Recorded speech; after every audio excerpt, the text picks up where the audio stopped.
What's up, YouTube? Welcome back. So let's talk. All right, so first I want to talk about Trina, the rapper, being called a quote-unquote nigga bitch while in Walmart by a racist cave dog white bitch. All right. And I seen the video footage that TMZ posted.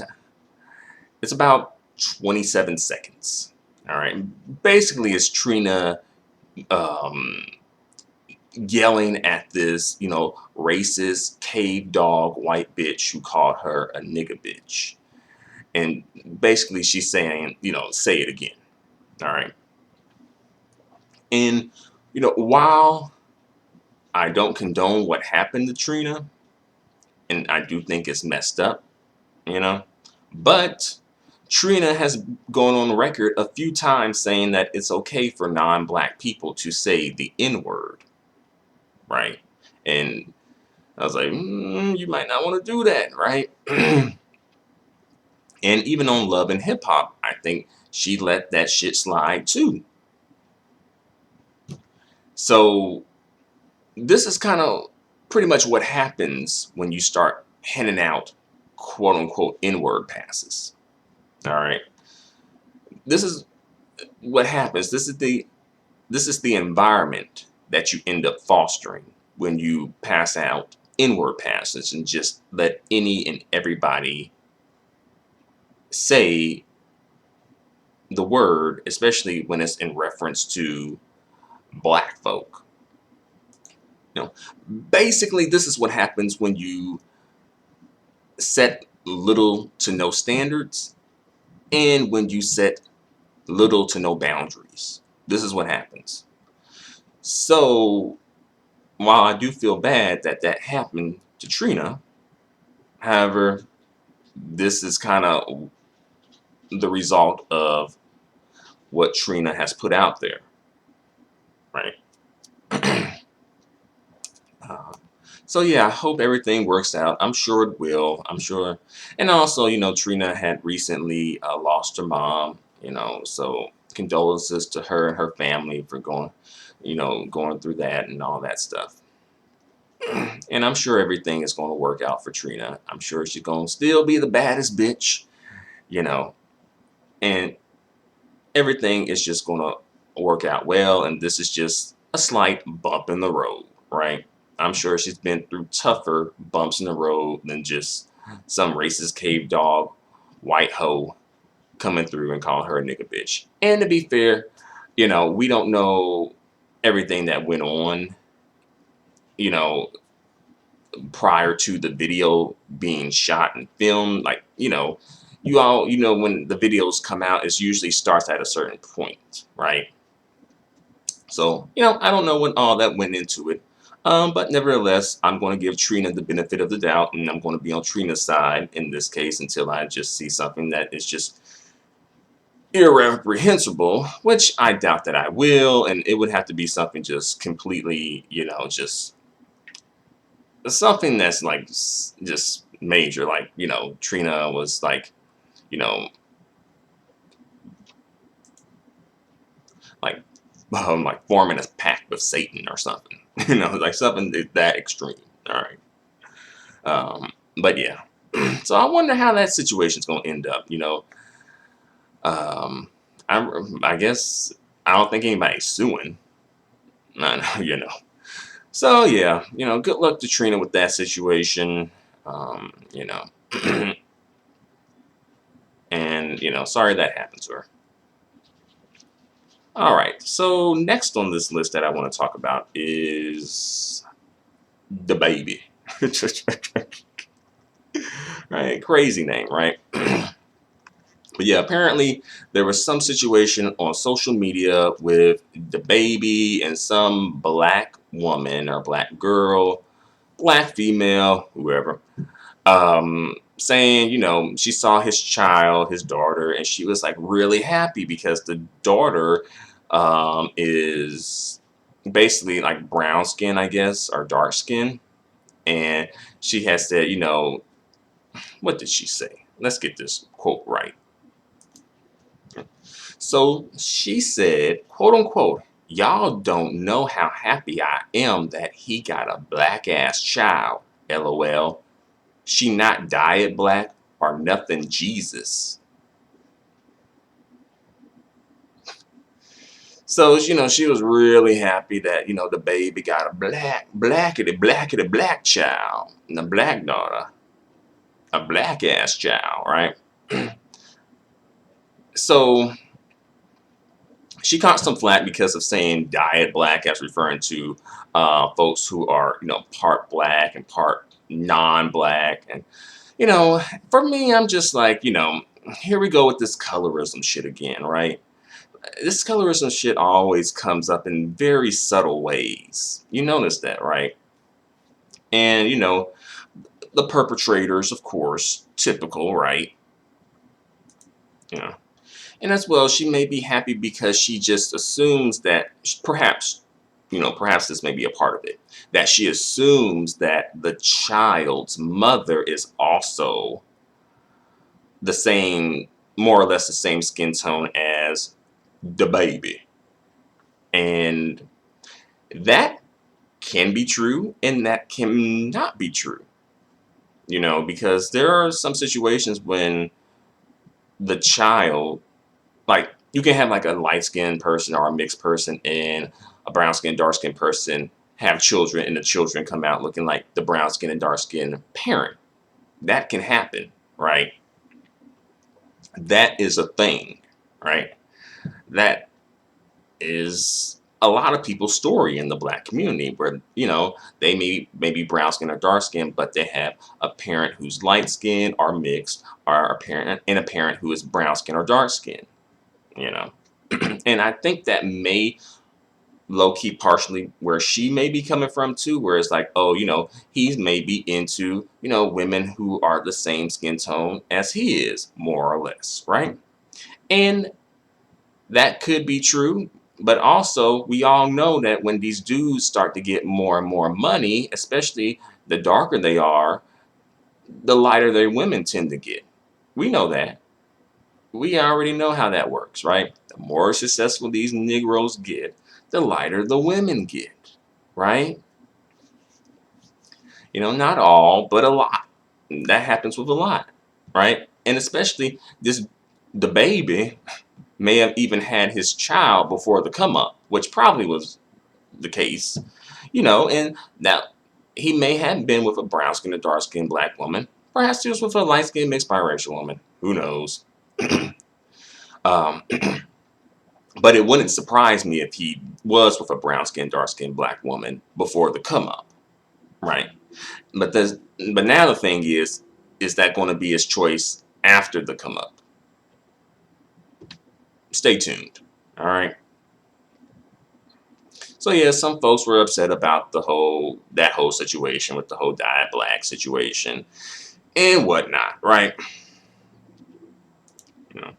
So once again, we have black women perpetuating colorism while complaining about colorism, particularly brown skin and dark skinned women complaining about colorism low key while perpetuating it, right? So it's just like, what you complaining for? Why are you complaining about something that you partake in? Typical shit, typical bullshit, right? And these women, as well as the lighter skinned women, it's always with the kids. It's always the colorism when it comes to the kids, about how the kids look. You got the biracial mixed light skinned chick, who want to get with the darkest nigga in the room, and then be feeling some sort of a way when the kids come out looking like the darkest nigga in the room. Then you got these brown skin, dark skin, black women who screaming to screaming on the highest mountaintop how they want a chocolate baby.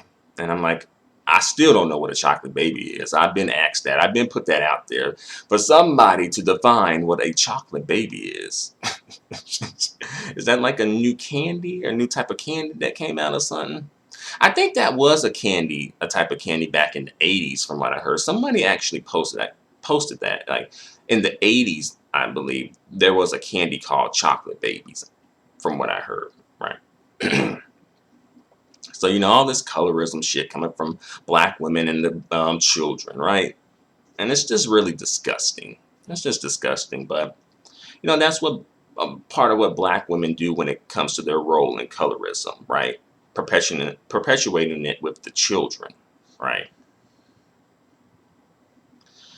So let's move on to the next topic.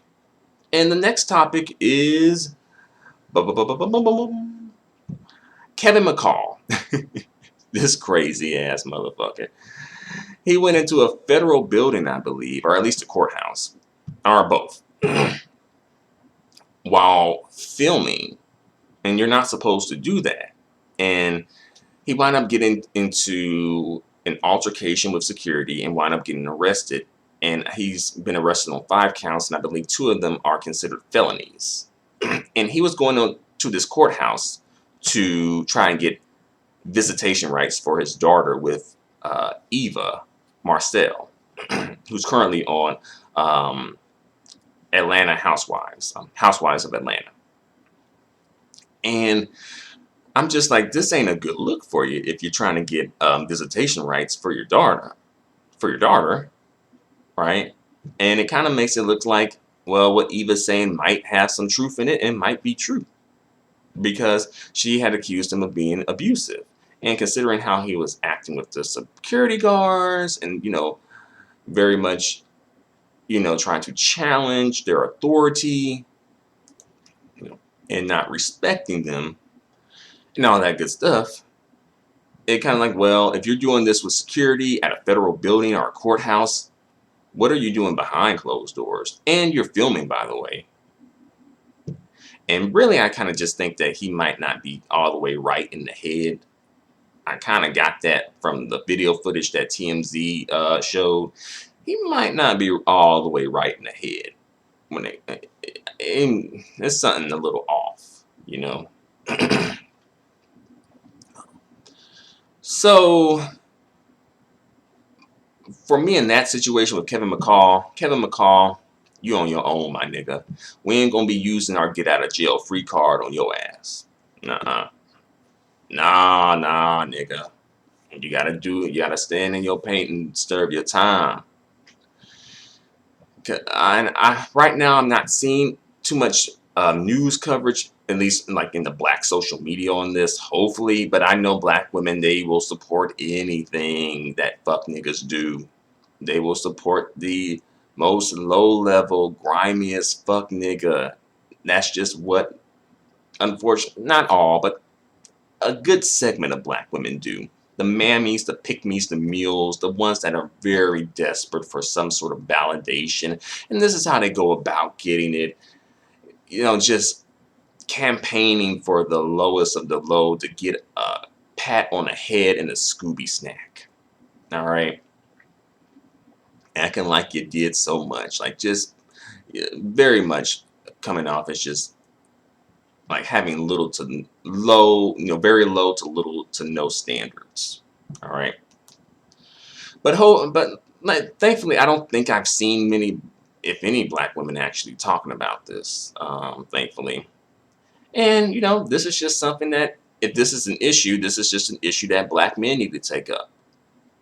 I don't think black women really need to be getting involved in this, but who's to say? All right. But what do I know? What do I know? All right. Let's move on to the next part. So ASAP Rocky is returning to Sweden for some sort of work. Perhaps doing a concert, doing some promo work, whatever. But, y'all remember a little while ago, he was complaining about being caught up in the Sweden jail system and how they were mistreating him and all that stuff, and how he was rallying folks on social media, particularly black folks, to come to his defense and to rally behind him. And, Black Lives Matter, the system is trying to hold a black man down and all that shit, right? Some black people, fell for the okie doke, and some black people did not, right? And the ones who did not were kind of you know, giving a little flack for not falling for the okie doke. You know, but this just goes to show you that, you know, all this complaining he doing, but at the end of the day, he going back. And why? Why he going back? For the money. And that's ultimately what these Negroes give a fuck about. It ain't about black empowerment. It's not about the black youth. It's not about the black collective. It's not about your black ass. It's about they black ass and they bag. They black ass bag. They money. Right? That's what the fuck they really care about. Right? And we've seen this play out a few times already, right? Shaq want to go partner with you know, Papa John's. Then we got Byron Allen. You know, he wanted to complain about some bullshit with Comcast, right? And file a lawsuit and talking about this is about for the black people. No, this is for your black ass and your white ass wife and your half-breed children. All right.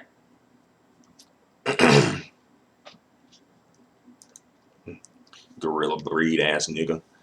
So yeah. So you want to just, you know, have his, you know, got his cave beast, cave dog wife, you know. Yeah, so, you know, black women, of course, you know, are expected to support Byron Allen for the greater good of black people, even though I don't even know if this is really going to trickle down to the greater good of black people. And, of course, many black women are going to support because they, you know, they got to support the black kings and all that shit, you know. Being some dumbass gophers. All right. Nothing new here. All right. So next I want to talk about something that has been really popular, you know, this past week or two, you know. And this is T.I., the rapper, and his daughter, and he having the OBGYN, our gynecologist rather, check his daughter's hymen for basically to see if she is sexually active. You know. And originally I wasn't even going to talk about this subject. Originally not. But I'm going to come through and just give my 2 cents on this situation. Because that's just what I do. I'm just a nigga who throws around his 2 cents even when folks don't need 2 cents. All right. So, disclaimer, I will say, I am not a parent. All right. I am not a parent. So, you know, I don't have the mindset of a parent, right? I don't have the mentality of a parent, right? You know, I don't know what parents go through when it comes to their kids and safety, and especially when it comes to their safety when it comes to like sex and sexual activity and those things. I don't know because I'm not a parent, okay? But nevertheless, I still want to give my opinion, all right? First, I will say that this is a private matter between T.I. and his daughter, and that should have just stayed a private matter between them.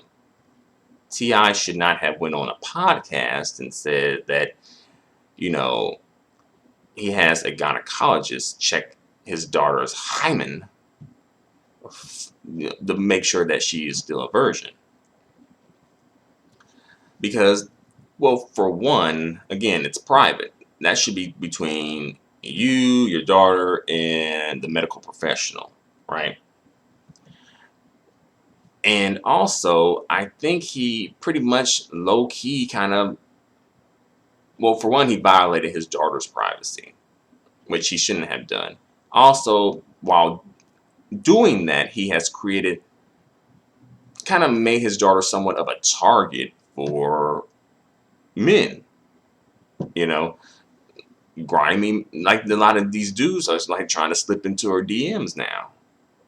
While if you had kept this private between you two and the medical professional, this wouldn't be happening. Yeah. Also, I do think this is like low key, sort of like lazy parenting as well. I think that it's like, I don't think he really wants to put in the work that really needs to be done to keep his daughter on a good path as far as like avoiding certain things when it comes to men and sexual activity and all that good stuff. So this is just the easier way to go about it, right? And also, during these whole conversations about this, at least from what I've heard so far, um, I haven't really heard the question, the questions that really need to be asked, like rebuttal questions. Um, like for instance, he was on a podcast with two women, right? And the women got flack for just laughing it up. And to be fair, I think they may have been uncomfortable, and it just felt a little bit awkward. So he's trying to laugh to try and maybe like decrease some of the awkwardness, and to sort of just you know try to maintain an atmosphere that is not so awkward, right? um, but at the same time, I felt like, oh, those women were acting like that partially, a big part of it, because he's a celebrity, he's Ti, and they didn't want to challenge him because he's a celebrity, he's Ti, right? And some other women were upset about that, because a lot of times it just feels like, they may feel like, this is part of the problem when it comes to, women who are somewhat like taken advantage of to an extent, where it's like women are complicit in it, right? And you kind of saw that, these women low key being complicit in it. They may not have necessarily agreed with it, but they were complicit with it. They didn't challenge it. And really, honestly, perhaps they didn't want to be combative. Perhaps they didn't want to be confrontational. Nevertheless, they could have did it in a certain way. Like for instance, the question was never brought up. Like, well, what happens if your daughter's hymen, hymen is checked and it is not intact anymore, and you find out that she's not a virgin? What will happen? It's like, is your daughter going to get a whooping? Is she going to be financially cut off? Is she going to be disowned? Is she not going to be allowed to attend Thanksgiving and Christmas? Like, what's going to happen? I think that would have been a great follow-up question, right? And as well, even just like, well, your daughter is 18 now. She's an adult legally. So why do you feel the need to still do that? That could have been a good follow-up question for that, right? That could have even sparked some actual genuine dialogue about this sort of a situation. Um, but perhaps hindsight is 2020. And perhaps maybe these are things that maybe they like, well, yeah, thought of after the fact, and they were just caught off guard, perhaps. But nevertheless, I do think they should be held accountable. I'm not saying that, they should be held accountable for their lack of action in that sort of a situation. I don't think action is the right word, but you know what I mean, right? Their complicity in that sort of a situation there, right? But for me, I don't know if T.I. and his daughter, I don't know their situation, but it doesn't seem to strike me as them having some sort of a good dialogue when it comes to like sex, and sort of like with a parent and the child would have, or should have. And that's not uncommon. Some parents don't really ever talk with their kids about sex. Um, but I think these are good questions that could foster some dialogue. Like why does Ti feel the need to do this? Like, Why does he feel to need to be hyper vigilant when it comes to his daughter's, sexuality and virginity and all that good stuff, right? And then another aspect of this was brought up when it came to his, like, he has like maybe like a 14-year-old son who is sexually active. And I hope that T.I. really has sat down with his son and explained, all of the potential, you know, issues that could arise, from sex. Like, for instance, like, he could get some girl pregnant at 14 years old. Is he really ready to be a father at 14 years old? That's a lot to take on. That's a lot to take on, period. But especially as a kid yourself, right? STDs, is that a conversation that has been talked about so far, or that he's had with his son? As well. Sometimes some of these women can be playing like this, trying to specifically get pregnant to get the bag, to get a good child support check, for a come up, right? Is that being talked about? And then it's like, then sometimes these women won't even let you see your kids. Is that being talked about? Probably not. I just don't think that's being talked about really much, right? And, T.I.'s supposed to be this black leader. I don't know who the fuck he leading. Because I wouldn't trust this nigga to lead me to a carpool. All right. But apparently he's trying to be a black leader. But I don't think this would be a good example of leadership, right? And, promoting good family values in the community, right? When, his son is just wild ass all over the place, just slanging it in and everywhere, god damn it. And then, T.I. is, really just, putting a chastity belt on his daughter. So, you can't trust these pro-wax. These pro-wax ain't loyal. No, ain't loyal. So, yeah. So, those are just things to think about, because, you don't want your son to end up like Future. Come on.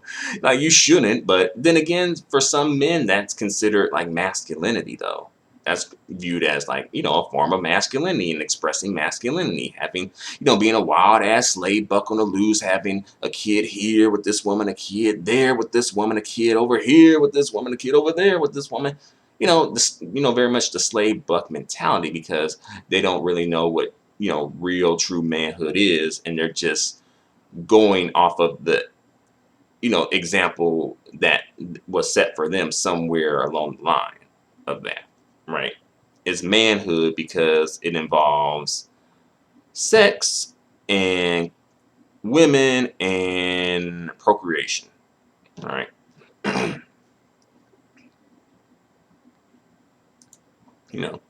Then, you're going to be like Future, crying on social media and popping your pussy, talking about, this bitch ain't letting me see my kids, this bitch getting me for child support. Now, I don't know if he said the last one, but I know he talked about, referring to Sierra, this bitch ain't letting me see my kids. And then, black men came through and was supporting Future and all that good stuff. But then, for me, my question, or rather my statement is, well, you should have chose better, right? When, black women come through talking about they baby daddy issues and this nigga ain't shit and ain't taking care of his kids, ain't paying child support. A lot of times folks be saying, especially black men and even some black women, well, you should have chose better. And that is true. There is some truth in that. There's some truth in that. But also the men have to be better, especially if you're promoting, black women need to stay with black men. Black women need not swirl. Well, it's like, okay, then you have to offer them a great alternative, or at least a good alternative, or at least something that they can use and that can be of value to them, right? Besides the slave book mentality, culture, or whatever you want to call it. Yeah. And before I go, I want to talk about one more thing, and that is protection. Protection. And this topic came up in a live stream that a certain YouTuber did yesterday, actually. I missed the live stream because I was asleep. I had work in the morning. But if I knew that the live stream was going to live stream, I would have stayed up and watched the live stream. But I did not know that the live stream was going to live stream. So I wound up listening to it later on today, or sometime today. So protection, and the topic of protection came up as it relates to Black women, and also perhaps just in general too. And people were talking and giving their ideas of protection, and one idea that came up was like, oh, you protect things that you have ownership over, or you feel a sense of ownership over. And I'm like, perhaps, perhaps that may be a factor. But I do feel like when it comes to protection, it's very nuanced, and there's a lot of different factors that go into it, I think. One factor that I think perhaps is the most universal factor that I don't think was touched on was having a connection with somebody, or feeling a connection with somebody. I think that comes into play too. And perhaps the connection may come from a sense of ownership. Perhaps. Perhaps the connection may come from a sense of familial relations. A romantic relationship. Sort of our relationships with people. Perhaps but that's the thing, though, the connection, having some sort of a connection. I think when you feel connected to something or to someone, it may trigger a sense of protection. It may trigger you to want to protect somebody. And, the connection may come from a variety of different things, depending on your situation, right? You may feel like with your family, a sense of connection. Understandably, of course, right? You may feel a sense of connection with your racial group, right? You may feel the need to sort of speak up and advocate and protect your racial group. You may feel a sense for when it comes to gender, and perhaps a mixture of gender and race, right? Intersectionality, right? Shout out to Kimberly Crenshaw. You may feel a sense based on religion. You may feel a sense of protection that's being pushed by perhaps sexual orientation, right? So many different factors that causes people to have a connection, which will lead them to a feeling of protection, right? If you don't feel connected to something, then you're probably not going to be so quick to protect it unless that's your job. Like if you're a police officer or something, right? But even still, I think when police officers feel a sense of connection, I think their sense of urgency is even more. And perhaps also feeling that someone needs protection too. That's part of it too. Really, this I could go like on for a lot longer, but this situation is, when it comes to protection, is somewhat complex and somewhat nuanced. And this video is already long enough, so I don't want to go on longer than I need to go on. But to make a long story short, I think connection is a driving motivation when it comes to protection. Right? Connection leads to protection when you feel connected to somebody, right? That's a part of it, I'll say. But thanks for watching. Feel free to comment. Feel free to subscribe. Feel free to give me a thumb. Scratch that stuff. No. Sorry, my bad, y'all. Do not feel free to subscribe. Do not feel free to give me a thumbs up. Although I appreciate the thumbs up, though. And I appreciate the subscription, too. But what I want for you is to leave your comments, and tell me what you think. So thanks for watching. Until the next video, adios and goodbye for now.